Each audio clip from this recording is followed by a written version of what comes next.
Training to cycle 100 miles. There are quite a few how-to videos out there with a few tips.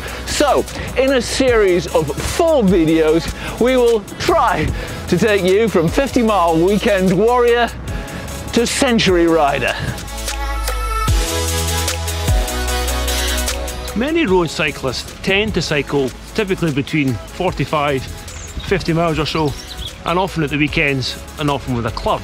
A lot of those cyclists would love to do a 100-mile ride, but are intimidated about trying to do so. And understandably so, 100 miles is a long way. So, in this video and the next 3, we'll guide you through it. On and off-road adventure cycling is at the heart of this channel. We offer tips and reviews, always honest and clear. We've a popular series for beginners called Stuff Cyclists Don't Tell You, and specialist expertise, as you'll see, from leading triathlete Sean McFarlane. You can find out more at our website. Please subscribe. Oh, and if he looks a bit familiar, that is Sean on the cover of this month's Try 220 magazine. A 100-mile road cycle is such a wonderful thing to do.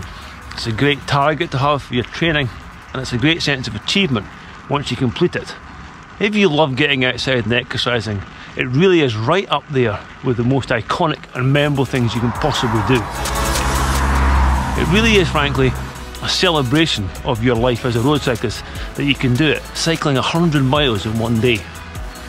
So if you can possibly give it a go, please do. You won't be disappointed. There are loads of ways to train for a century ride, and you will find many of them on the Training Peaks platform. This is a century training plan written by the great coach Joel Friel. There's a workout almost every day for 11 weeks, and these include strength sessions, hill climbs, tempo sessions, long climbs, recovery rides.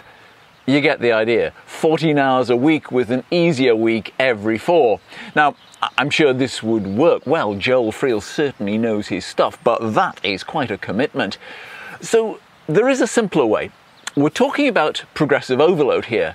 So head to your computer, call up a diary and skip forward to when you want to do your century ride. Now, if you're doing this close to the release date of this video, head to the last weekend in May. It's a UK holiday. Let's plan to ride 100 miles on that weekend. Now, go back 1 weekend and write taper. You're going to take that weekend easy. Back 1 more weekend, and that weekend you'll aim to do an 85-mile ride. Now, work backwards, subtracting 5 miles from the length of your weekend ride until you get to the starting point. This means your weekend long rides get longer by 5 miles every weekend. You are progressively overloading. Although we're saying to try and increase each ride the weekend by 5 miles, life has a habit of getting in the way of all good plans. So don't worry if you don't stick to those exact numbers, but try and get close. Now, this bit is very important. You cannot just increase your workload week after week after week. Your body needs time to adapt, to absorb the training. So you'd normally give yourself a relatively easy week, say every 4th week. So this is how it all fits together. The long ride is just one of at least 3 rides a week, usually at a weekend and getting longer by about 5 miles each week. The second important ride should put some stress into the legs. Commuters sprint between junctions. I do hill repetitions, doing more or longer as the weeks progress. Except every 4th week. This is the ride on which I reduce effort once a month.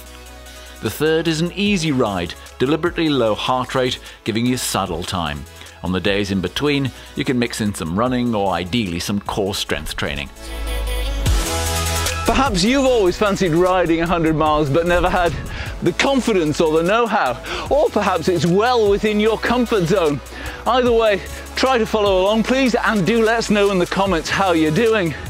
And the next video will be coming up fairly soon, so if you subscribe, you won't miss it. It would be fantastic if you would give us a thumbs up, and we'll see you next time.